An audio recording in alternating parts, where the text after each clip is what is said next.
Welcome to a mostly accurate summary of Star Wars Jedi Fallen Order. In 2019, the world of Star Wars games was a little bleak. Only a few new releases had come out in the last decade, the latest being Battlefront 2, which had become steeped in controversy after microtransactions were introduced. Thankfully, a new edition developed by Respawn Entertainment was about to give us something different. So, let's establish the basics here. This isn't a video for Star Wars newbies, but as long as you know what the Force is, who the Empire is, and that the Jedi Order kinda sucked, you'll be fine. The game takes place about 5 years after the prequel trilogy. The Jedi Order and Republic fell, the Empire is in full swing, and surviving Jedis are being hunted down. Obviously, I'll be focusing on the plot here, but taking all that away, it's still a game I really enjoy playing, even if I'm terrible at it. There's a strong emphasis on exploring and combat, so even if you're not a big Star Wars person, I do encourage you to pick it up if you can. So, younglings, Padawans and Knights, grab your lightsaber, we have a galaxy to defend. We're introduced to our parkouring, ship-breaking main character, Cal Kestis. Cal and our sweet buddy Prauf, who is totally going to survive through the whole game, are on the wing of an old ship when it breaks and they start falling into a sarlacc pit.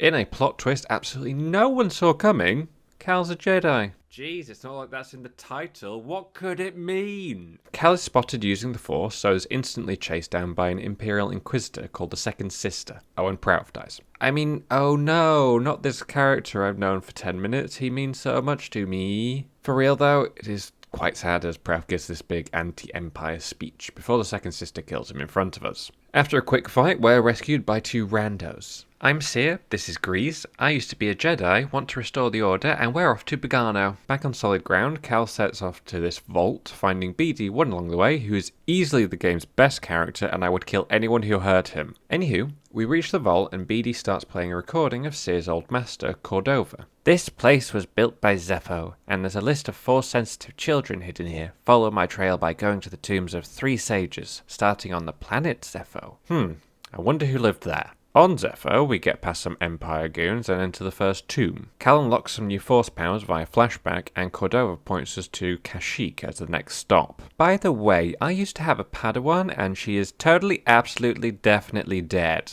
No way she survived, and will not come chasing after you. We help the rebellion free some Wookiees in exchange for a contact with their chieftain, Tarful. That takes a little while to set up, so we head back to Zepho as the Empire has found some more ruins the Mantis crew want to take a peek at too. Cal sneaks through their mining operation only to be confronted by the Second Sister, who seems to know everything we've found out so far. The two fight, and things aren't looking great until we're rescued by BD1 and a well-timed force field. Cal has a little chat with Aphista, who, in another plot twist, reveals herself as Trilla, Seer's dead Padawan.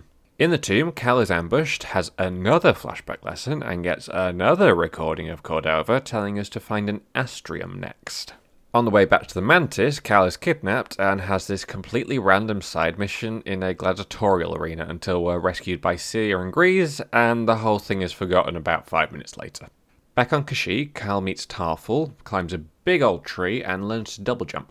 We get a lift to the top on this big burb to find Cordova's little hideout while he was here, and oh my god, we unlock a double-bladed lightsaber. Oh, and a new recording tells us there's an Astrium on Dathomir as well. Cal meets the 9th sister before she falls off the tree and isn't seen again.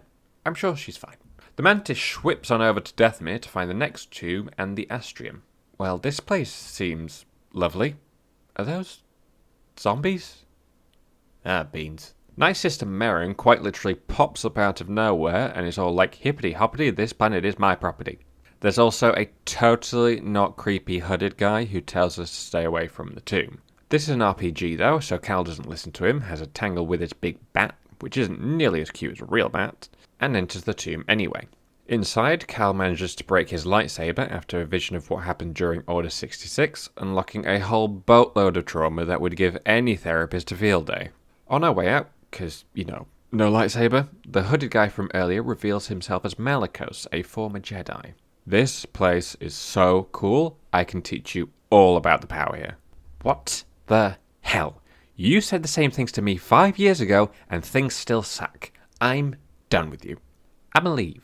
We head to Ilum to fix the lightsaber. Cal has his 11th hour despair moment until BD1 saves the day with a final bittersweet recording of Cordova saying goodbye and locking away BD's memories, but still believing there's hope for the future. It's very sweet.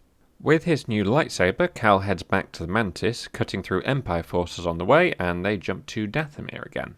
Facing the vision of his old master again, but getting a gold star for being a good boy this time, Cal heads into the tomb. Merrin confronts us and has a heart-to-heart with Cal. She's as mysterious as ever, but does let us through to fight Malicos. He has a speech about how sucky the Jedi Order was, which is true, but he's still a douchebag. One boss battle later, with help from Merrin, Cal goes back to the ship with the Astrium and a witch in tow.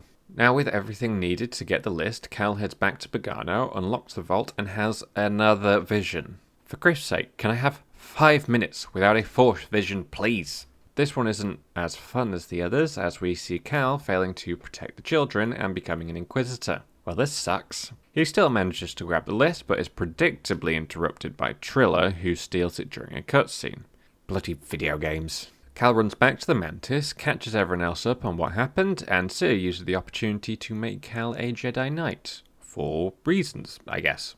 They head to the Fortress Inquisitorius. Gee, I wonder who could be there. Merrin using a ritual so the ship can sneak past the defences. Cal and Cere barge their way through to find the list. Oh yeah, she used to be a Jedi Knight too.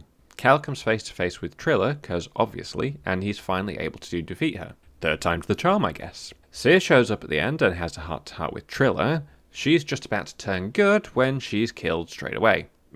Still better than Kylo Ren's redemption. But that thunder is completely stolen by the person who killed Triller being Darth frickin' Vader. Oh, hell yeah. And he wants to kill Cal. Oh, hell no. Anyway, there's this whole section, like in Rogue One, where Vader tears through the whole fortress like it's paper. It's awesome.